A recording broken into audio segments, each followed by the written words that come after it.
그래도 오늘 여러분 전체 특별 새벽 기도에서는 처음 봐서요. 제가 퀴즈를 하나 드리고 싶습니다.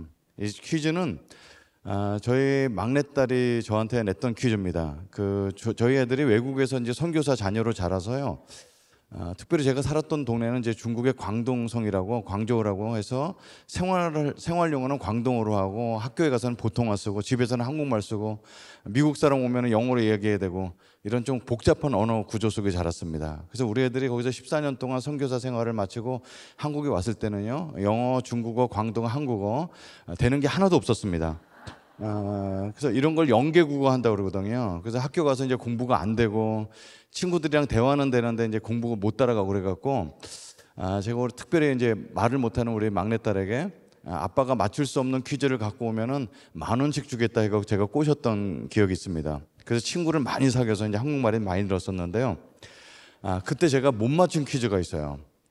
이게 아주 유치한 퀴즈를 많이 갖고 왔지만 그날은 아주 독특한 퀴즈를 갖고 왔더라고요. 제가 한번 내보겠습니다. 아빠 한국에 왔더니 한국에 그 사람들이 살기가 되게 어려운가 봐. 그래서 많은 사람들이 자살을 한다는데 오늘 자살에 관한 퀴즈를 갖고 와서 물론 난센스 퀴즈입니다. 그래서 한 가정이 있었는데 우리 집처럼 5식구가 있었던 가정인데 아빠, 엄마하고 이제 언니, 오빠, 남동생 이렇게 살았던 집인데 5식구가 너무 힘들어갖고 자살을 하기로 해서 30층 아파트 꼭대기에서 다 뛰어내려 자살을 했어. 근데 한 명도 죽지 않았다. 죽지 않은 이유가 뭘까? 이게 퀴즈였어요.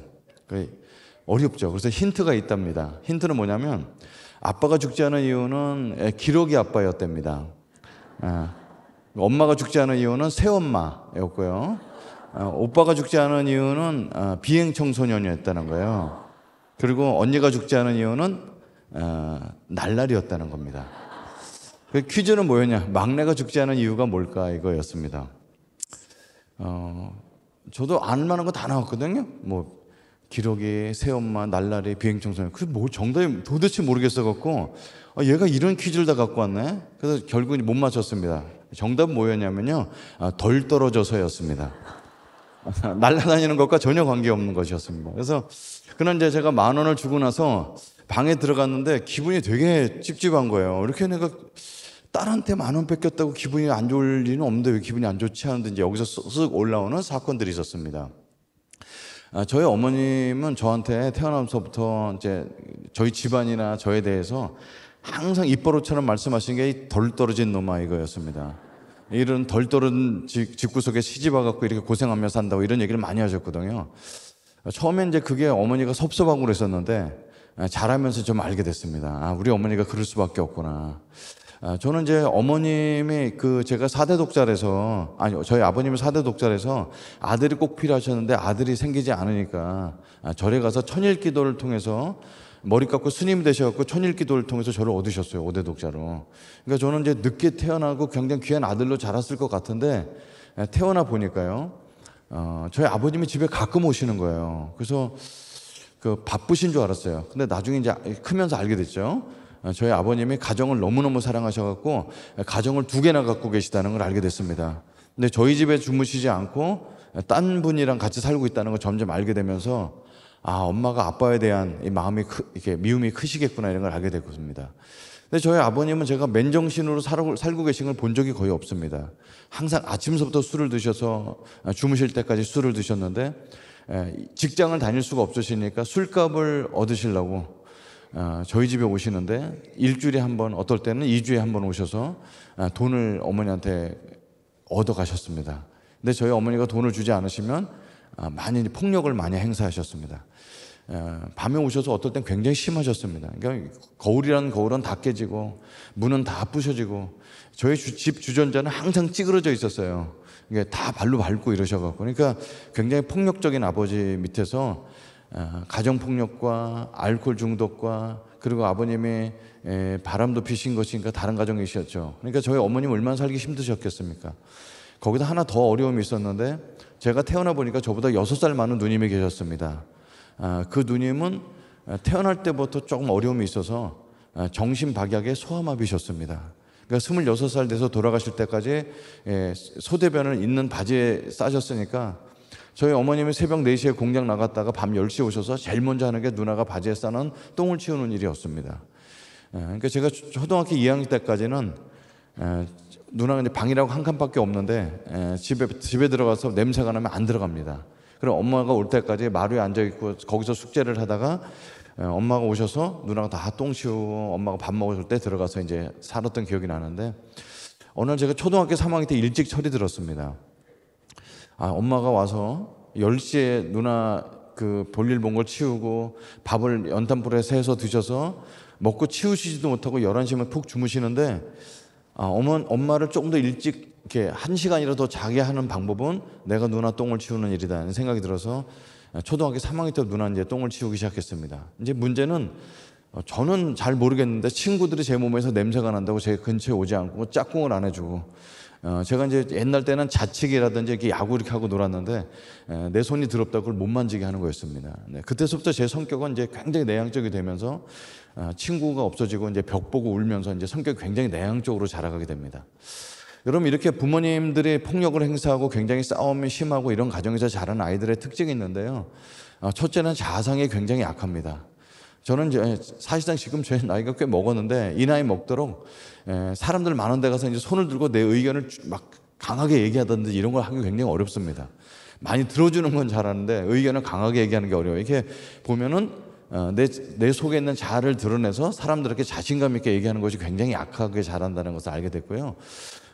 이런 집에서 또 자란 아이들의 특징이 있는데, 딸 같은 경우는 이걸 뭐 심리학적 용어로 사랑 중독이라고 합니다. 그래서 이 남자의 품에 저 남자의 품에 이렇게 계속 버림을 받으면서 많은 남자를 이렇게 찾게 되고, 남자의 경우에는 일 중독으로 갑니다. 그래서 일을 한 가지만 하지 않습니다. 여러 가지 합니다. 그래서 나는 절대로 우리 아버지처럼 살지 않을 거야. 난 절대로 우리 아버지의 길로 가지 않을 거야. 이런 오기가 생기면서 많은 일들을 하고 자기를 굉장히 혹사하고 이런 경우가 됩니다. 저는 이런 경우가 이제 다 겪었던 사람입니다. 그러니까 저희 어머님이 늘 덜 떨어졌다고 그렇게 얘기를 하고 잘하죠. 그래서 저희 동네는 그렇게 여러분 이제 혹시 생각하실 때 서울에 사는 사람들은 경제적으로 다 괜찮을 거야 이렇게 생각할 수 있지만 모르지만, 진짜 가난한 사람들은 서울에 있습니다. 이렇게 부잣집 담벼락에다가 집을 옆에다 붙여놓고 지어서 항상 경찰에 신고 들어오고 화장실은 공동 화장실을 써야 되고, 이런 사람들이 서울에 가난한 사람들이 많습니다. 저희 동네는 저희 집만 그런 게 아니라 다 집들이 아버지가 알코올 중독이고 되게 가난했습니다. 그러니까 모든 사람들이 다 이제 자녀들은 중학교 졸업하거나 고등학교 졸업하면 다 공장으로 갑니다. 그러니까 공장살이 하기 위해서는 중고등학교 때 공부를 잘할 필요가 없거든요. 그러니까 뭐 저도 공부를 그냥 안 하고 그냥 놀면서 지냈는데 희망이 하나도 없는 거죠. 뭐 이제 어차피 갈 거 공장 갈 거. 근데 저한테 이제 하나 희망이 생기는 게 저희 아랫집에 살던 형을 만나게 되는데 그 형도 2대 독자입니다. 그래서 동생이 없는 거예요, 남자 동생이. 그래서 저를 동생 삼아 주시고 저는 그 형을 이게 저희 아버지처럼 따르면서 2살밖에 안 많은 형이었지만 따라다닙니다. 그래서 아버지한테 배워야 될 걸, 그리고 아버지한테 배우지 못한 거를 그 형으로부터 이게 사사를 받으면서 배우게 됩니다. 그래서 중학교 3학년 때 담배를 배우게 됩니다. 고등학교 1학년 때 이제 술 배우게 되고 이제 더 나쁜 것도 하게 되는데 이제 요 정도만 하겠습니다. 그래서 그 형으로부터 이제 그 형은 제가 나쁜 걸 가르쳐 주려고 하는 게 아니라 그 형도 그것밖에 할 줄 모르니까, 그래서 맨날 쭈그리고 앉아서 남이 버리고 간 꽁초나 주워서 피면서 아버지 욕이나 하고 이렇게 지냈습니다. 사실상 그 형이나 저나 아버지를 아버지라 부르지 않고 나쁜 얘기 좀 이런 데 쓰기 표현이 좀 그렇지만 그 새끼라고 불렀습니다. 한 번도 아버지라 부르지 않고 오면 죽이고 싶었고 막 이렇게 생각을 많이 이렇게 하면서 자라게 됩니다. 그러다 충격적인 사건을 보게 되는데요. 그렇게 맨날 술이나 먹고 담배를 먹고 이렇게 돌아다니는 형과 지냈었는데, 그 형이 고3 되던 해에 저한테 찾아오셔서 승재 앞으로 보기 어려울 것 같아. 그래서 왜요? 그랬더니 나 공부하러 가야 돼. 그래서 한참 웃었습니다. 왜냐하면 그 형이랑 공부랑 어울리지가 않습니다. 그래서 고3 때 무슨 공부를 하려고? 나 대학 공부 한번 해보려고. 여기 청소년들 계시고 어린이들 계시지만 대학 공부는 고3 때 하는 게 아닙니다. 더 일찍 해야 되거든요. 예전에는 대학 가기가 더 어려웠는데 어떻게 고3 때 공부를 한다고 그러지? 그리고 이제 그 형이랑 이제 그 형 얼굴 못 본 지가 꽤 됐죠. 한 14개월 만에 저희 집에 나타났습니다. 그래서 아유, 형 어떻게 지냈어요? 뭐 그러다가 얘기하는데 그 형이 저희 집에 책가방을 들고 오셨어요. 그 형이랑 책가방은 굉장히 어울리지 않는데 책가방을 들고 오셨습니다. 그래서 책가방 속에 항상 술병이 들어있던 그 형이 책을 꺼냈는데 홍성대의 수학일의 정석, 수학의 정석, 성문 종합영어 아직도 기억하는 그 세 권을 꺼내주시면서 나보고 공부하라고 그러셨습니다. 근데 형 무슨 공부를 해 우리 집에 그러면서 그랬는데 그 형이 종이 한 장을 꺼냈는데요, 저한테 보여준 게 뭐였냐면 한양대학교 전기공학과를 합격해서 오셨습니다. 이거는 38년 된 병자가 일어나는 것보다 더 큰 기적입니다. 이거는 저는 있을 수가 없는 일이죠. 그래서 저는 한눈에 알아봤습니다. 이거 누구가 컨닝했겠구나. 그래서 옆에 사람 거 재수 좋아서 보고 베낀 거야 그랬더니 그게 아니라고 공부했다고 합니다. 그래서 수학책을 딱 펴서 보냈는데 피가 뚝뚝 떨어진 자리가 있어요. 거기 이제 동그라미를 쳐놓고 날짜를 적어놨더라고요. 4월 달에 흘린 코피. 쭉 넘기더니 이건 7월 달에 흘린 코피. 이건 9월 달에 흘린 코피. 그 영어책을 꺼내더니 여기 10월 달에 흘린 코피. 그 1년에 코피를 4번을 쏟으셨더라고요. 승재야, 너도 4번 코피, 1년에 코피 쏟으면 대학에 갈 수 있어. 그리고 책을 주고 가셨어요. 그 당시 저는 이제 공부는 좀 했습니다. 저희 반에 60명 있었는데 60명 중에서 5등, 6등 이렇게 했어요. 뒤에서. 그래서 54등, 55등 이렇게. 그러니까 그 당시 대학은 10등 정도까지 해야지 갈 수 있었거든요. 그러니까 저 같은 사람은 전문대도 못 가는데 그 책을 이제 두고 간 게 마음을 많이 누르는 거예요. 이렇게 우리 집에 형편에 독서실 끊을 형편도 안 되는데 저희 어머니한테 내가 무슨 돈을 달라고 하면 항상 쌍시옷으로 시작을 하셨어요. 엄마 나 이것 좀 사게 돈 좀 줘. 그러면 썩으려면 우리 집에 무슨 돈이 있냐 항상 그렇게 얘기하셨거든요. 그래서 어머니가 오시길 기다렸다가 그 책을 보여주면서 엄마 그 아랫집에 사는 지견 형 대학 간 거 아시죠? 들어서 알고 있어. 저도 대학 공부할 게 독서실 비용 줄 수 있으세요? 그럼 엄마가 에이 썩을놈아 그러면 이제 안 가면 돼요. 근데 그 어머니가 평생 듣지 못한 대답을 하십니다. 얼만데? 이렇게 물어보시는 거죠. 그래서 16,000원입니다. 지금 얘기하면 한 30만 원 돈 되는 돈입니다. 그래서 어머님이 16,000원을 아무 소리 않고 주셨어요. 그래서 그 돈을 들고 독서실을 가게 됐습니다. 그 형이 공부했던 독서실을 가야 돼요. 왜냐하면 저는 풍수지리서를 믿었기 때문에 거기가 명당 자리일 것이다 생각해서 반드시 거기를 가서 그 형이 앉아서 공부했던 13번 자리에 앉아갖고 그 형이 입었던 교련복을 어깨에 걸치고 기운을 받으면서 공부를 했습니다. 2년 뒤에 지금 얘기하면 수능을 보고 깨달은 것이 있습니다. 나는 IQ가 다르구나 이런 걸 깨닫게 됩니다. 2년 공부해서 대학을 갈 수가 없었습니다. 그래서 재수를 하는데 재수할 돈이 없으니까 독서실의 문에 이제 셔터문을 열고 닫고 새벽 4시에 열고 12시에 닫는 역할을 하고 청소해주는 조건으로 제가 앉았던 13번 자리를 1년 동안 더 공부할 수 있는 기회를 얻습니다. 그래서 우여곡절 끝에 간 게 명지대학교 전기공학과를 가게 됩니다. 저는 이제 한양대학교는 못 가니까 전기공학이라도 무조건 해야 된다고 해서 전기공학을 그 형이 한 공부를 하게 되는데 알고 봤더니 저는 공대랑 전혀 맞지 않는 성격이었습니다. 그래서 이제 명지대학교를 가게 됐는데 전혀 모르고 저는 스님의 자녀로 태어나서 썬부라는 별명을 갖고 썬오브 부다 부처님의 아들이라는 별명을 갖고 살았었는데 명지대학교 들어가서 신입생 오리엔테이션을 갔더니 1700명 1학년을 모아놓고 오리엔테이션을 하는데 총장님이 나와서 인사를 하지 않고 목사님이 나와서 인사를 하는 겁니다. 저는 태어나서 목사를 처음 봤습니다. 근데 목사님의 목소리는 굉장히 독특했습니다. 이렇게 말씀하셨습니다. 할렐루야. 오, 깜짝 놀랐습니다. 그런 목소리를 했는 사람 처음 봤습니다. 이 학교 오신 여러분 환영합니다. 거기까지는 괜찮았는데 신입생 여러분 우리 학교가 예수 믿는 학교인 줄 알고 오셨죠? 그런데 깜짝 놀랐습니다. 저는 몰랐어요. 그러니까 보니까 나눠준 종이에 맨 꼭대기에 적어놨습니다. 우리 명지대학교는 하나님을 경외하는 학교라고 적혀 있습니다. 이제 깜짝 놀랐죠. 그래서 불교인이 이런 학교를 다닐 수 있겠는가 고민을 많이 했습니다. 그래서 부처에게 기도를 했죠. 부처님, 내가 이런 학교를 다녀도 되나요? 이렇게 묻는데 부처는 늘 웃고만 있지 응답을 안 해주세요. 그래서 그냥 어떻게 하면 다니기로 했습니다. 그래서 이제 이 목사님 나와서 인사를 하고 나서는 바로 한 게 뭐였냐면 예배였습니다.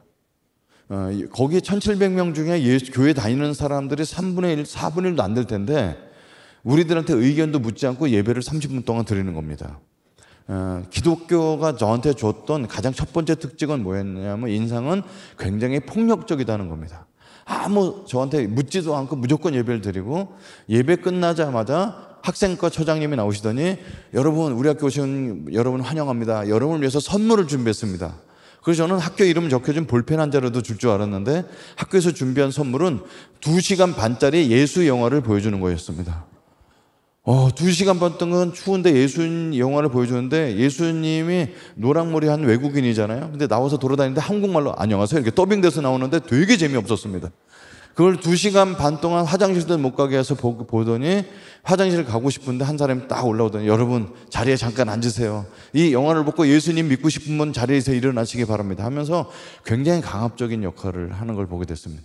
그리고 학교 규칙이 있었는데 일주일에 한 번 반드시 예배를 드려야지만 학교 졸업이 되는 굉장히 악법이었습니다.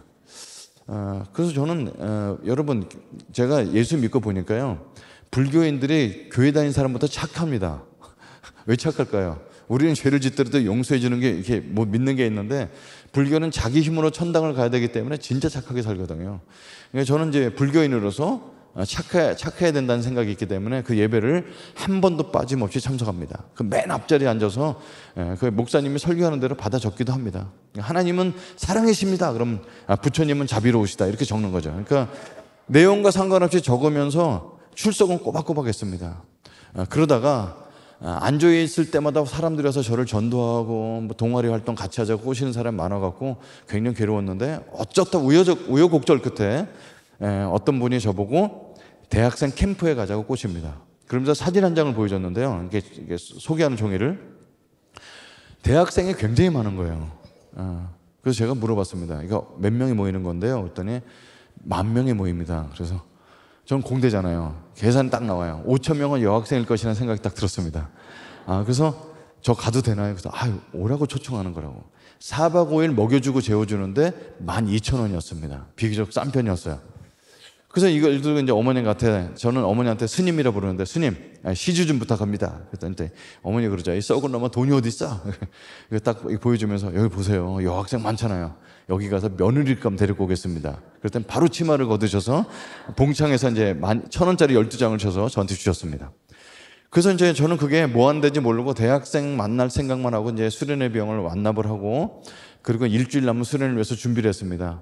4박 5일 담배 2각이면 충분하지만 손님 접대용으로 4각을 더 준비해서 6각을 준비하고 그 저녁 때 보면 대학생들 밤에 만나면 뭐 하겠어요? 분명히 한잔 할 게 뻔하잖아요. 그래서 소주 2병 정도를 준비할까 하다가 얘 싸구려 술 사갖고 왔다 그럴까 봐서 이제 제가 그 당시에 아껴 먹던 나폴레옹 1병, 그다음 캡틴 큐 1병, 양주 2병을 이제 준비해 놓고 노래 시키면 노래하려고 윤수일의 아파트하고 내게 사랑은 너무서 이 2곡을 이제 연습을 많이 해갖고 그 캠프에 갑니다. 그래서 이제 가서 이제 깨닫게 됩니다. 그 노는 캠프가 아니라는 걸 알게 됩니다. 아침에 큐티하고 그리고 예배하고 밥 먹는데 밥 먹을 때 그냥 안 줍니다. 뭐 외워야지 밥을 줘요. 이런 게 너무 힘들었습니다. 그래서 외워야 밥 먹고 나서 쉬면 선택특강하고 그 다음에 예배하고 예배가 11시에 끝납니다. 원래 취침이 11시가 됐는데 김주건 목사님이라는 분이 그 할아버지가 설교를 하셨는데 그 할아버지는 이 말이 얼마나 많으신지 입을 열면 1시간 반, 2시간씩 설교를 하셨어요. 그러니까 11시에 취침인데 설교가 11시 10분, 20분에 끝나셨습니다. 그러니까 기독교의 두 번째 특징이 뭐냐면 시간을 더럽게 안 지킨다 이런 시간표랑 전혀 상관없이 그걸 막 하시면서 너무 힘들었습니다. 그 11시 반 정도의 숙소에 들어가면 그냥 자는 게 아니고 그날 받았던 은혜 나눈다고 돌아가면서 얘기하다 보면 12시 반이 됩니다. 12시 반에 씻으러 가면 10,000명이 수도까지 줄 서 있습니다. 그러니까 이 생활을 아침에 또 6시에 깨우니까 똑같이 반복했는데 저한테는 지옥 같았습니다. 그래도 저를 버티게 했던 건 여학생이 많았기 때문에 많은 여학생들을 보면서 그 옆자리에 앉았고 그리고 기독교의 가장 독특한 건 뭐냐면 율동이라는 게 있다는 것이었어요. 이게 이제 너무 힘들었죠. 뭐 남자들이 막 군대 갔다 왔다 막 이렇게 하면서 율동을 하는데 저는 못 따라하겠는데 이제 동아리에 있는 그 누나들이 와서 이거 해야지 마음의 문이 열린다고 해서 열심히 따라 했는데요. 제가 봤던 기독교의 율동은 한마디로 정의를 내리자면 정신병적인 좌우 대칭 운동이었습니다. 이쪽 한번 하면 이쪽 한번 하고 이쪽 사람 때리면 저쪽 사람 때려서 한 동작을 보면 다음 동작을 따라하기 좋았어요. 노래는 몰라도. 그 중에서 가장 좋은 건 뭐냐면 옆에 사람 손잡는 동작이 나오는데 그때 이제 항상 옆에 있는 여학생 손을 잠깐 1초 정도 잡는 그게 느낌이 너무 좋아서 그 노래를 많이 따라했던 기억이 납니다. 그러면 뭐예요? 그렇게 아무리 예쁘고 그런 여학생이라 할지도 기도 시간 되면 쥐야 하고 막 침을 막 튄다. 어우, 얘는 아니구나. 이제 다른 여자 찾았던 기억. 근데 이제 그 수련회에 왔던 5천 명 넘는 여학생들이 다 그런 여학생이라는 걸 알고 실망을 하게 됩니다. 그래서 셋째 날 저녁 때 특별히 기도회가 길어져 갖고 더 이상 못 있겠다. 그래서 사람 기도할 때 저는 숙소에 들어가서 잡니다. 사람들이 한 30분 뒤에 이렇게 숙소에 들어오더니 자고 있는 저를 부르는 거죠. 승재 형제 와서 기도해야 하고 자야지 하고. 그런데 저는 못 들은 척 벽 보고 잤는데요. 사람들이 한 사람 얘기하는 거예요. 승재 형제가 교회 안 다니나 봐. 저 화장실에서 담배 피는 거 봤어. 나도 봤는데 하면서 서로 막 얘기를 하는 거예요. 우리 승재 형제를 위해서 기도합시다. 기독교의 세 번째 특징 뒷담화를 엄청 막 저에 대해서 나쁜 걸 다 얘기해가면서 기도해 준다고. 저는 이제 모른 척하고 잤어요. 근데 아침에 이제 일어나서 가방을 싸고 집에 가려고 하는데 저를 인도해 준 순장님, CCC에선 순장님이라고 그러는데 그분이 뭐 하는 거예요? 그래서 저 집에 가려고요. 그래서 집은 내일 가는 거라고. 저는 오늘 가려고 합니다. 저랑 여기 안 맞습니다. 내일 가라니까. 그래서 가방을 열어서 제 술병 2개를 보여주니까 그 형 얼굴 표정이 굉장히 긴장을 하시면서 갑자기 말을 존댓말로 바꿔서 얘기하시는 거예요. 그렇게 힘드셨으면 가셔도 됩니다. 그래요? 그래서 가방을 다 쌌습니다. 좀 서운했지만 가방을 다 싸고 나가는데 그 형이 이제 팔뚝을 잡더니 굉장히 진지하게 부탁이 하나 있다고. 그래서 무슨 부탁인데요? 그랬더니 굉장히 어려운 부탁을 하시는 거예요. 어렵게. 가는데 가긴 가는데 제가 기도해 드려도 될까요? 뭐 이렇게 어렵게 부탁해. 하세요. 근데 그 형이 혼자 저를 붙들고 기도해 줄 줄 알았는데 저희 숙소에 20명이 같이 자고 있었거든요. 근데 거기다 광고를 하는 거예요. 여러분, 승재 형제가 오늘 수련회 마지막 날인데 오늘 견디지 못하고 집에 간다고 합니다. 이 형제를 위해서 기도할 분은 좀 나오시기 바랍니다. 그랬더니 20명이 다 나왔어요. 여러분, 그 당시에 이제 할렐루야 기도원에서 사람 기도해서 막 때려 죽이고 이럴 때거든요. 그러니까 너무 무서워갖고 있는데 긴장하고 있는데 때리진 않고 20명이 손잡고 기도해 주는데 얼마나 소리 지르고 기도하는지 와와와와고 막 소리 지르는데 막 정신없게 기도하는 거예요. 여러분, 부처님은 귀가 크세요. 그래서 속으로 기도해도 들으시거든요. 근데 하나님은 보청기가 필요한지 얼마나 소리 지르는지 몰라요. 와, 막 소리 지르고 막 기도하는데 이제 제 왼쪽 손 잡고 있는 형이 이제 기도 마무리하면 집에 가면 되잖아요. 근데 이 형이 뭐라고 그러냐면 승재 형제 오른쪽부터 돌아가면서 기도하겠습니다 그러는 거예요. 이제 길어지게 생겼어요. 이제 기도를 하는데 기독교는요 되게 몰상식합니다. 왜 몰상식할까요? 제가 집에 간다고 그랬죠? 허락을 받았어요. 그럼 저를 위해서 어떻게 기도해 줘야 돼요? 집에 가는 버스도 잘 타고 안전하게 집에 갈 수 있도록 이렇게 기도해야 되는데 이 사람들이 뭐라고 기도하냐면 지금이라도 마음 고쳐먹고 남게 해달라고 기도하는 거예요. 그건 나한테 얘기해야 되지 왜 거기다 대고 얘기하는 거야. 저보고는 집에 가세요. 그리고 하나님 남게 해주세요. 그러니까 이 소통이 안 되는 종교구나 이런 걸 깨닫게 됩니다. 그냥 뭐 돌아가면서 쭉 기도하는데 뭐 전 눈 뜨고 있죠. 그래서 이제 왼쪽에 손잡은 형이 기도하고 마무리하면 집에 가면 된다 생각하고 있는데 이 형이 기도를 안 해요. 그래서 이렇게 보니까 웁니다. 막 눈물이 뚝뚝뚝뚝 막 떨어져 있어요. 저 그 당시 제가 20살 때 이 사람이 나를 위해서 울면서 기도하니까 막 감동이야 이런 생각은 별로 안 들고 이 병신 왜 울어 막 이런 생각이 들었어요. 그러니까 예수님 안 믿는 사람 입장을 얘기해 주는 거예요. 이렇게 막 울면서 기도해 주면 감동 있고 그럴 것 같은 거 전혀 그렇지 않습니다. 그 막 뚝뚝 울면서 막 할 말은 다 해가면서 우는데 저희 어머님은 초등학교도 가지 않으신 분, 그러니까 국민학교도 가지 않으신 분이십니다. 그러니까 은행도 갈 줄 모르셔서 돈을 베개 밑에나 이렇게 숨겨두시고 그랬던 분이신데 항상 저한테 이렇게 여러 가지 교훈도 말씀하셨지만 제일 많이 하셨던 말씀 뭐냐면 승재야, 우리 집에 돈도 없고 아버지 술주정뱅이고 누나라고 있는 거 병신이고 그래도 세상을 살아갈 때 악하게 살면 안 돼. 다른 사람의 눈에 눈물 나게 하면 절대 안 된다. 항상 이 말씀하셨어요. 다른 사람이 눈에 눈물 나면 네 눈에 피눈물 난다. 유일하게 주신 그 교훈인데 지금 나 때문에 이 사람 울고 있으니까 이게 황당한 거죠. 내가 때린 것도 아닌데. 그래서 울게 놔두면 안 되겠다 싶었고 우는 형한테 깨우면서 형 울지 마요. 이거 남으면 될 거 아니에요. 그랬더니 20명이 주님께 영광의 박수 들으면서 너무 좋아했어요. 그래서 자기들끼리 뭐라는 줄 알아요? 주님께서 응답하셨대요. 응답은 내가 해줬어요. 근데 사람들은 주님께서 응답하셨다는 거예요. 진짜 기독교는요 이 자리에 앉아 계신 분이 이제 수천 명 앉아 계시지만 예수님을 믿고 이 자리에 앉아있다는 것이 기적입니다, 사실은. 이렇게 믿을 수가 없어요, 하는 짓들을 보면. 그래서 이제 황당해 갖고 이제 저는 가방 풀어놓고 대신에 바로 저는 식후연초 불로장생이라고 생각합니다. 밥을 먹고 반드시 담배를 피워야 되고요. 그다음에 밥 먹기 전에 외우는 거 저 면제시켜 주시고 예배는 내 마음대로 알아서 가게 해주세요. 그때 다 허락해 줬어요. 내일 같이 가는 조건으로. 그래서 저는 이제 사람들 줄 서서 요절 외울 때 저는 먼저 밥 먹고 그 사람들 양치하러 올 때 화장실에 도넛이나 만들고 이렇게 막 놀고 그랬습니다. 그러니까 얼마나 천덕꾸럽게 같을까요? 그러고 있다가 낮에는 뭐 산에 올라가서 그냥 이렇게 계곡에 물이나 담그고 이렇게 버티고 있는데 저녁 때가 문제였습니다. 저녁 때 사람들이 다 예배 드리러 갔는데 밤 8시가 돼서 깜깜한데 그 강의실에서 이제 강의실을 숙소로 자고 있는데 거기 혼자 남아있기 되게 어렵잖아요. 그래서 이게 살짝 무서운 거예요. 그래서 이제 불을 켰는데 불이 안 들어와요. 전기를 다 내려놓고 가고 이게 깜깜한 거죠. 그 노래 부르는데 가기 싫어요. 가면 율동 억지로 해야 되죠. 노래도 모르죠. 가기 싫고. 그래서 이제 혼자 있는데 그냥 뒤에 가서 설교하는 데나 가서 앉아 있어야 되겠다. 그래갖고 그냥 사람들 노래 소리가 다 끝날 때쯤 뒤에 가서 이제 앉습니다. 10,000명이 쫙 앉아 있는데 그 당시 조명도 발달되지 않았으니까 설교하시는 그 위에만 백열등 하나 붙어 있고 뒤는 깜깜해요. 사람도 얼굴도 알아보기 어려울 정도로 깜깜하니까 뒤에 가서 그냥 앉았습니다. 앉아서 이제 설교 시작하면 이제 시간 때우다가 사람 설교 끝나면 사람 들어갈 때쯤 들어가면 되겠다 이렇게 앉았는데요.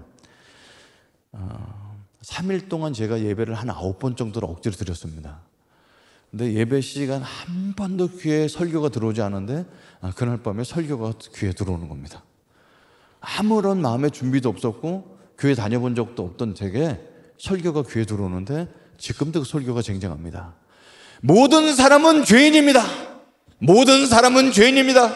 죄의 값은 사망입니다. 천국과 지옥은 분명히 있습니다.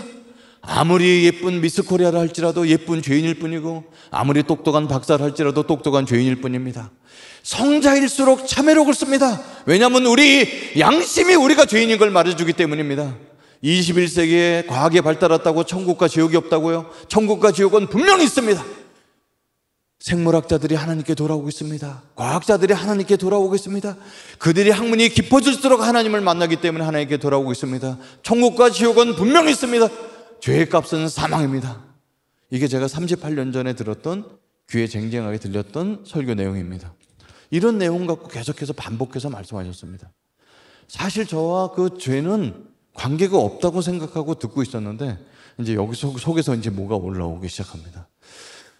여러분, 제가 그날 밤에 예수님을 만나게 됐는데요. 예수님을 믿고 나서 몇 년 뒤에 돌아보고 그 사건을 돌아보는데 아니 나 같은 사람이 어떻게 교회에 예수님을 믿을 수 있었을까를 생각해 봤습니다. 그냥 제가 논리적으로 생각해 본 거예요. 믿음은요 그리스도의 말씀을 들음으로 생긴다고 로마서 10장 19절에 써 있더라고요. 그러니까 저는 믿음이 없는데 어떻게 믿음이 그날 밤에 있었지? 그러니까 예배를 꾸역꾸역 드리고 요절을 외우고 하면서 하나님 말씀을 할 수 없이 배웠고요. 그 말씀을 듣는데 그건 다 의심 섞인 믿음이었죠. 의심 섞인 믿음. 그리고 많은 사람들이 나와서 예수님을 만났다고 간증을 하는데 다 거짓말, 저 거짓말 이러면서 들었어요. 그래서 너무 일관적으로 얘기하니까 저 거룩한 존재가 뒤에 있을지도 모르겠다는 의심 섞인 아주 조그마한 의심 섞인 믿음. 이게 저한테 진짜 믿음도 아닌 겨자씨만한 그런 의심 섞인 믿음인데 거기에 성령의 감동이 오는 거죠. 그 말씀을 통해서. 그러면 여러분 믿음이 우리 속에서 믿음이 우리에 있을 때 믿음이 우리 안에서 작용하는 게 있어요. 어떤 작용이 일어날까요? 믿음이 성령께서 감동을 주시면 목사가 되겠습니다. 선교사가 되겠습니다. 이런 감동이 아닙니다. 믿음이 우리 안에 있을 때 성령께서 감동을 하시면 믿음이 우리 안에 속에서 하는 이 작용이 있습니다. 그건 어떤 거냐면 우리가 죄인인 걸 알려줍니다. 믿음이 우리가 죄인인 것을 깨닫게 해줍니다. 그래서 저는 설교 중에 가장 위대한 설교, 강력한 설교는 우리가 십자가 앞에 무릎 꿇게 만드는 설교가 가장 강력한 설교라고 생각합니다. 왜냐하면 믿음이 우리를 십자가 앞에 끌기 때문에 그렇습니다. 저는 아무것도 없고 겨자씨만한 믿음이었었는데 그거를 터치해 주셔서 내 속에 있는 죄를 그날 밤에 많이 깨닫게 해주셨습니다. 여러 가지 죄가 있지만 다른 죄는 다 잊어버리고 그냥 작은 죄였지만 내 양심 속에 묵혀두고 완전 범죄처럼 끝났던 죄가 있었습니다. 그것은 저희 아버지랑 어머니랑 고등학교 1학년 때 오셔서 너무너무 심하게 싸우시던 날 아버지가 어머니를 때리다가 안 돼, 이게 화가 더 나시니까 부삽을 들고 와서 어머니를 막 찍으시면서 피를 흘리긴 했던 그날 밤에 저는 수없이 아버지를 죽이는 상상을 많이 했거든요. 아버지 오기만 해봐라. 내가 이렇게 죽일 거야, 저렇게 죽일 거야 하는데 아버지가 오시면 그걸 못하죠. 아버지인데 어떻게 그러겠어요. 근데 그날 밤은, 고등학교 1학년 그날 밤은 그 일을 하러 칼을 들고 방에 들어갔었습니다. 부삽 들고 있는 아버지, 칼 들고 있는 아들이 이렇게 같이 마주치고 있는 그때에 어머니께서 제 칼등 팔을 붙들고 말려주시면서, 승재야, 내가 왜 살겠냐? 병신 보고 살겠냐? 술주정뱅이 보고 살겠냐? 너라도 하나 그냥 사람 되라고 이렇게 맞으면서 살고 있는데 네가 오면 사고 치면 되겠냐라고 막 울면서 말려주셨습니다. 여기 청소년 여러분들 앉아 계시지만 여러분 인생은 한 방이에요. 한 방. 로또가 당첨돼도 한 방이지만 욱하는 성질을 못 참아서 확 한번 휘둘르면 한 방입니다. 근데 저는 더 이상 살고 싶지 않아서 그날 한 방하러 들어갔었는데 어머니께서 피 흘리는 얼굴로 제 손을 붙들고 너무 우시면서 말려주셔서 그 칼을 아버지가 배가 아닌 장롱에 꽂아놓고 나가게 됩니다. 그리고 제 인생에서 가장 길었던 밤을 맞습니다. 그 길거리를 돌아다니면서 아침에 해가 뜰 때까지 혼자서 굴뚝 옆에서 쭈그리고 앉아서 자다가 이렇게 하다가 아침 7시에 엄마 아빠가 나간 다음에 집에 들어가서 학교 갈 준비를 합니다. 그래서 어제 숙제한 거 가방에 담아놓고 도시락 싸고 이제 마당에 수도꼭지 하나에 거기서 세수를 하고 이제 방에 들어갔는데 저희 누나가 아무것도 모르는 그 바보 누나, 장난감도 한 번 갖고 놀지 않았던 누나, 그 누나는 유일한 장난감이 제 책을 찢어먹는 것이었습니다. 근데 그날은 해필이면 제가 어저께 했던 숙제 노트를 뜯어서 이렇게 찢어서 이렇게 노트를 씹고 있는 모습을 보게 됩니다. 예전에도 그런 적은 많았는데 그날은 더 이상 이렇게 살고 싶지가 않았습니다. 여기서 화가 올라오면서 그 바보 누나 얼굴하고 아버지 얼굴하고 오버랩이 되면서 나도 모르게 바보 누나를 너무 많이 구타를 하게 됩니다. 이 병신이 우리 집에 와갖고 나는 너의 똥이나 치워주러 태어났냐? 그러면서 누나를 막 구타합니다. 난 너 때문에 친구 하나 집에 데리고 올 수 없고 하면서 너무 많이 구타합니다. 지금도 그 장면은 생생한 게 저희 바보 누나는 말을 못하기 때문에 얼굴로 표현을 했었는데 입술이 파래지면서 이렇게 입술을 이렇게 비틀면서 그만 때려달라고 저를 쳐다보는 그 얼굴을 막 가격을 합니다. 제 속에 그 많은 잔인함이 있었던 것을 그날 알게 됐습니다. 그리고 이제 학교를 갔다가 와서 일주일에 한 번씩 저희 누나 목욕을 시켜주는 날이 있습니다. 몸에서 너무 냄새가 나기 때문에. 그래서 옷을 다 벗겨서 이제 뜨뜻한 물을 끓여갖고 목욕을 시킬 준비해놓고 엄마를 기다리는데 옷을 쓱 벗겼는데 몸에 너무 검정색이 너무 많은 거예요. 저희 누나는 평생 햇볕을 본 적이 없습니다. 피부가 하얗다 못해 투명합니다. 근데 그 피부에 등허리와 가슴과 팔뚝에 시커먼 멍이 너무 많은 거예요. 그리고 깨닫게 되죠. 이거 내가 때리고 꼬집은 것이 멍들었다는 것을 감지하게 됩니다. 근데 이거를 어머니한테 보이면 안 되겠다는 본능적인 생각이 들어갔고 대충 물론 누나를 시켜놓고 옷을 입혀놓습니다. 그리고 엄마가 왔을 때 목욕시켜놨다고. 그랬더니 이제 목욕까지 시키는 착한 아들이라고 엄마가 칭찬해 주셨는데 사실은 그런 것이 아니었죠. 그래서 그 다음 주도 제가 목욕시키면서 한 6주 동안 목욕을 시켜서 멍든 자죽이 다 없어질 때까지 목욕을 시킵니다. 아무리 봐도 멍든 자죽이 하나도 없습니다. 완전 범죄입니다. 누나는 바보기 때문에 내가 누나를 때렸다는 얘기 하지도 못하고 이제 증거가 없습니다. 완전 범죄라고 생각했습니다. 고등학교 1학년이었습니다. 그리고 2학년, 3학년 지나고 재수를 하던 날 여름 때 집에 갔는데 저희 집에 이렇게 장례식장에서 주는 무슨 등을 달아놨어요. 집에 들어갔더니 저희 누나가 이제 경기를 이렇게 하다가 심장 마비가 와서 26살 나이로 돌아가신 겁니다. 그래서 누나의 장례를 치르고 뼈가루를 가지고 다 산에 뿌리고 집에 들어가서 누나가 입었던 누더기 같은 옷들은 아궁이에 다 때우고 흔적이 다 없어졌죠. 그리고 유일하게 남은 게 뭐냐면 누나 사진 몇 장 외에는 아무것도 남지 않았어요. 그래서 제가 제 마음속에 어떤 생각 드냐면 이제는 진짜 완전 범죄다 이렇게 생각하는 거예요. 아무 증거가 없습니다. 이제는 누나 뼈가루까지 뿌려서 누나 흔적조차 없어서 집에 가도 누나를 보면서 양심의 가책을 누릴 그것까지 하나도 없어졌어요. 다 끝났습니다. 그리고 1년이 지난 다음에 여름 수련회 때 모든 사람은 죄인입니다. 죄의 값은 사망입니다. 그런데 여기서 그 사건이 터져 나오면서 내 눈에서 눈물이 쏟아지고 코에서 콧물이 쏟아지면서 세상에서 가장 잔인한 인간은 우리 아버지라고 생각했지만 내가 더 큰 죄인이라는 그날 밤에 깨닫게 됩니다. 불교도 죄의 용서가 있습니다. 어떻게 용서를 하냐면 석가탄신일 날 미꾸라지 10마리 사다가 시냇물에 풀어주면서 그동안 1년 동안 지은 죄를 용서받으려고 합니다. 근데 저 압니다. 그렇게 해서 죄를 용서받을 수 없다는 거 압니다. 이미 죽어버린 누나에 대해서 엎질러진 물을 주워 담을 수가 없는 진퇴양난 속에서 혼자 울면서 20년 동안 살았던 많은 한을 갖고 울고 있는데 그때 설교가 들렸습니다. 여러분, 인간의 죄를 해결할 수 없습니다. 그러나 하나님이 우리의 죄를 해결할 수 있는 길을 열어주셨습니다. 인간이 인간의 죄를 해결할 수 있다면 인간은 죄를 짓지 않았을 것입니다. 우리는 해결이 불가능합니다. 그런데 하나님께서 하나님의 아들 예수님을 이 땅에 보내주셨습니다. 그분은 하나님의 아들에서 죄를 알지도 못하시고 죄를 짓지도 않으신 분이십니다. 근데 그분이 이 땅에 오셔서 우리의 모든 죄를 다 전가받으셔서 십자가의 저주로 돌아가셨습니다. 우리는 여전히 죄인이지만 그 죄의 값을 치를 필요가 없는 죄인입니다. 이것이 하나님께서 우리를 위해서 죄를 위해서 행하셨던 하나님의 해결책입니다. 누구나 공평하게 예수님의 보혈로 죄를 용서받을 수가 있습니다. 이런 소리가 들렸습니다. 저는 그 자리에 앉아서 태어나서 처음으로 손을 모으고 예수님께 기도를 했습니다. 교회 다녀본 적도 없지만 근데 공짜로 그것을 받을 수가 없어서 이마를 10번을 찍고 예수님께 기도했습니다. 예수님, 저는 교회 다닌 적 없습니다. 헌금도 해본 적 없습니다. 차라리 저는 돈을 갖고 절에 가서 기와장 100장 쌀 한 가만 이렇게 내본 적은 있어도 헌금도 해본 적 없습니다. 근데 이 시간에 부탁할 것이 있어서 예수님께 기도합니다.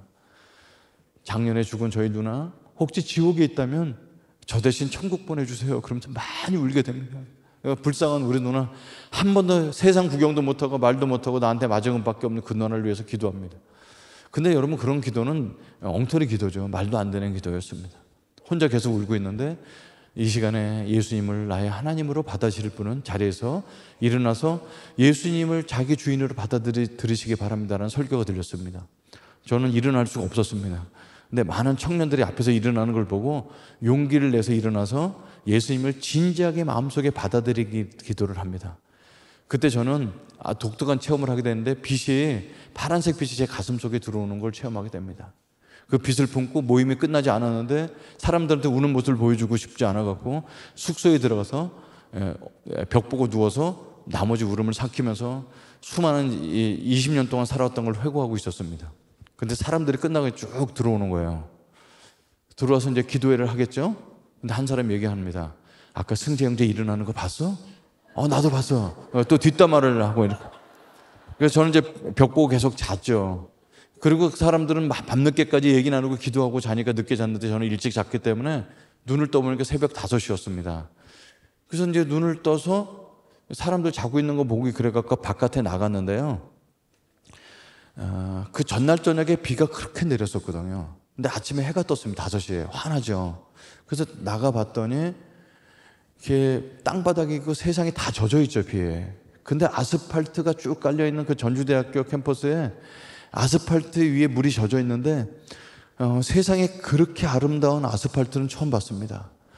검정색이 너무너무 예뻐갖고 아스팔트를 발로 못 밟겠는 거예요. 그리고 쭈그리고 앉아서 아스팔트 이렇게 만지면서 넌 이렇게 예쁘냐? 아스팔트 너는 이렇게 예쁘냐? 그 아스팔트를 막 쓰다듬었으면 너무 예뻐갖고 흑진주를 쫙 깔아놓은 것처럼 아침에 반짝반짝 해가 빛났고요. 나뭇 이파리에 물이 떨어지고 물이 젖어 있는 아침 햇살이 너무너무 영롱했고, 그리고 바람이 불어서 가지가 이렇게 흔들리는데 그게 어저께 제가 예수님 믿은 것처럼 너무 춤을 춰주고 그러는 거예요. 막 세상에 어저께랑 너무너무 다른 아침을 만나게 됩니다. 제가 본드 끊은 지 몇 년 됐는데 그날은 막 더 했어요. 와, 환상적이고. 너무 깨끗하 이런 걸 체험하고 산에 올라가서 어저께 낮에 괴롭혔던 송사리들한테 사과하고 막 하면서 새벽에 돌아다니는데 숙소로 들어가는데 우리 아버지 얼굴이 가슴속에 떠오르는 거예요. 어머니가 그리웠을 텐데 그 죽이고 싶었던 아버지 얼굴이 떠오르면서 서울에 올라가면 아버지랑 식사 한번 해야 되겠다는 말을 저보다 중얼거리게 됩니다. 그것은 내 마음속에 세상에서 그렇게 죽이고 싶었고 인간 말종처럼 느꼈던 그 아버지가 가장 잔인한 사람이라고 생각했는데 내가 아버지보다 더 잔인한 인간이라는 것을 받아들였기 때문에 그런 용서의 첫걸음을 시작하지 않았나 이런 생각을 가져봅니다. 근데 숙소에 들어갔더니 저를 모르는 사람이 저보다 키가 크신 형이 성경책을 이렇게 주면서 이거 읽어보세요 그러는 거예요. 교회 안 다니시죠? 성경책 없으시죠? 그럼 신약 성경을 저한테 주면서 읽어보라고 선물로 준다고. 근데 요한복음부터 읽어보세요 이러는 거죠. 그 요한복음이 어딘지 몰라서 이렇게 찾아서 읽는데 예수님의 빛으로 이 땅에 오셨다.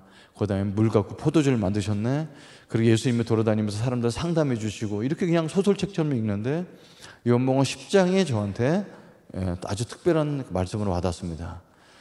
예수님께서 이렇게 얘기하십니다. 나는 양을 위해서 목숨을 버리노라. 사람들이 양을 키우는 이유는 양의 털도 없고 양의 젖도 없고 양의 고기를 얻으려고 양을 키우지 왜 양을 위해서 목자가 죽지? 이런 생각을 그냥 의문을 갖고 보는 거죠. 근데 그걸 3번이나 얘기하십니다. 나는 양을 위해서 목숨을 버리노라. 나는 양을 위해서 목숨을 버리노라. 나는 내 생명을 버릴 권세도 있고 나는 취할 권세도 있나니 나는 양을 위해서 목숨을 버리노라. 자기가 스스로 죽겠다는 얘기잖아요. 그게 되게 이상했어요. 근데 요한복음 10장 10절이 제 눈에 확 들어왔습니다. 도둑이 오는 것은 도둑질하고 죽이고 멸망시키려는 것뿐이요. 그치? 도둑이 왜 오겠어요? 도둑질하고 멸망시키려고 온 거지. 근데 내가 온 것은 양으로 생명을 얻게 하고. 근데 그 생명이라는 단어가 확 진하게 오면서 내가 아침에 세상에 이렇게 달라졌다고 보였던 게 생명이구나. 내가 어제 밤에 예수님 믿었지만 우리 아버지 알코올 중독인 거 똑같고 우리 집에 찢어지게 가난한 거 다 똑같지만 이게 살고 싶고 이게 허리에 막 힘이 들어서 살고 싶고 그리고 그 전까지는 예수 믿는 사람들이 자기 어려운 얘기 나눌 때마다 전 속으로 이 병신 왜 저런 얘기를 하지? 자기 그런 어려운 얘기 나누면 자기 약점이 될 텐데 이렇게 생각했는데 저는 이제 예수 믿고 나니까 제가 살아왔던 가정 형편과 내가 예수 믿은 얘기를 딴 사람한테 해주고 싶은 거 있죠. 그게 뭔가 막 달라졌어요. 내 속에서. 그게 생명이라는 걸 알게 됐습니다. 예수님은 우리에게 생명을 주러 오셨구나. 그리고 내가 온 것은 양으로 생명을 얻게 하고 더 풍성히 얻게 하라 하십니다. 이렇게 써 있어요. 풍성한 삶. 여러분 이 땅에 여기 계신 3,000명쯤 되시는 분들이 풍성한 삶이 다 다르다는 거 아세요? 왜냐하면 어떤 사람은 자녀와 이렇게 관계가 깨진 사람은 관계가 회복되는 게 풍성한 삶일 수가 있고 어떤 사람은 건강이 나쁜 사람은 건강이 나쁜 게 풍성한 삶일 수가 있죠. 근데 저한테 풍성한 삶은 다른 게 아니고 행복한 가정을 가져보는 게 풍성한 삶이었어요. 행복한 가정의 정의도 다릅니다. 그냥 저는 가족끼리 모여서 밥을 먹는 게 행복한 가정이었어요. 그래서 하나님께 예수 믿고 나서 처음으로 기도드린 게 하나님 저는 뭐 유명해지는 것도 필요 없고요. 돈도 필요 없고요. 뭐 권력도 필요 없고요.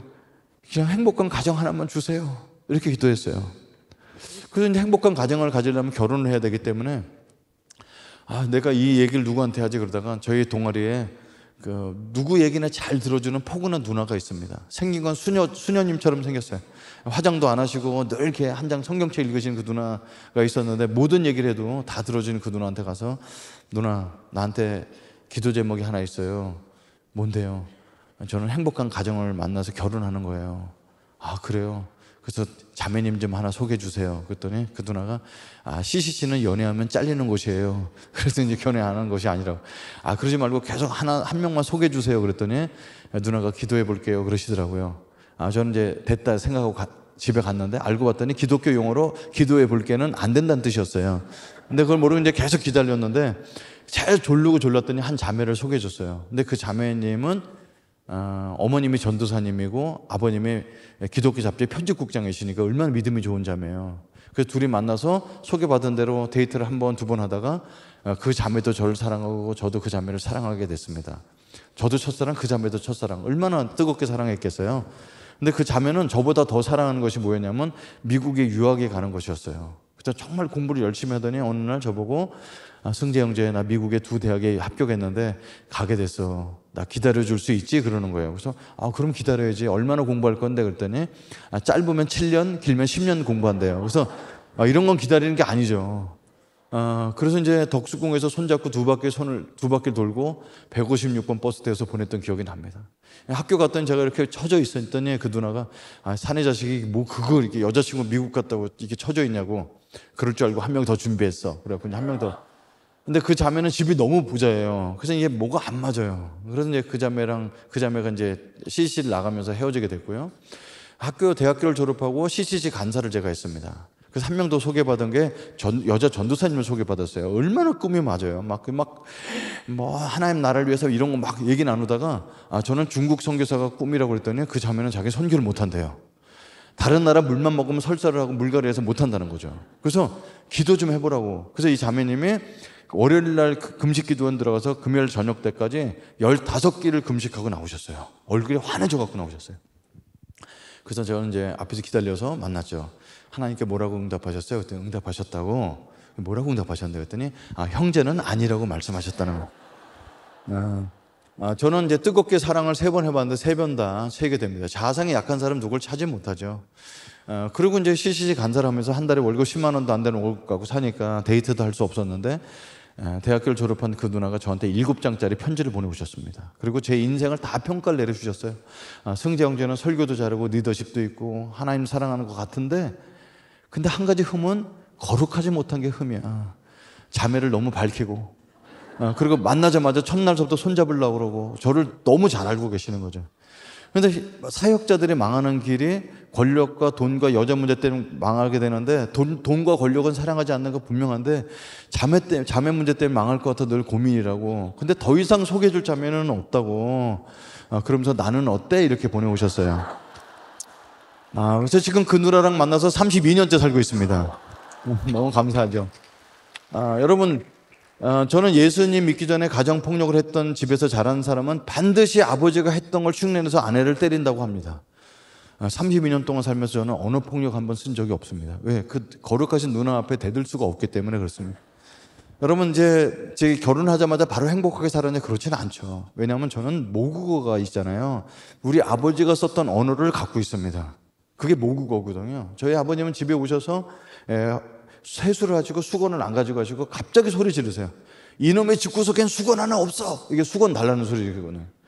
그래서 제가 그런 용어를 갖고 있다는 걸 결혼하고 깨닫게 됐습니다. 그래서 제가 잘못된 용어를 쓸 때마다 제 아내는 그건 그렇게 얘기하는 게 아니고 이렇게 얘기하는 거예요. 언어를 많이 바꿔주셨고 그리고 어떨 때 싸우죠.